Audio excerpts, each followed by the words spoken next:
Desisyon ba ninyong dalawa ang magpakasal? Sigurado na ba kayo?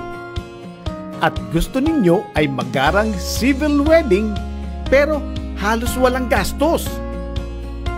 Ay siya, samantalahin ang isasagawang Kasalang Bayan 2025.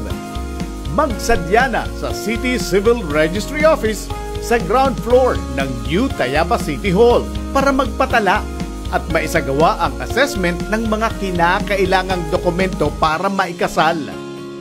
Libre ito at meron ka lang hanggang January 10, 2025 para magpatala.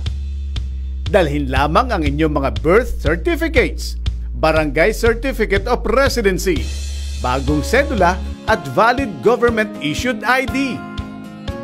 Gaganapin ang Kasalang Bayan sa February 14, 2025.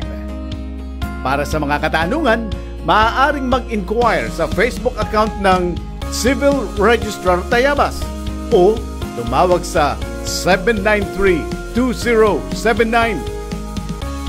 O hala, punta na! Iya, baka magbago pa ang isip.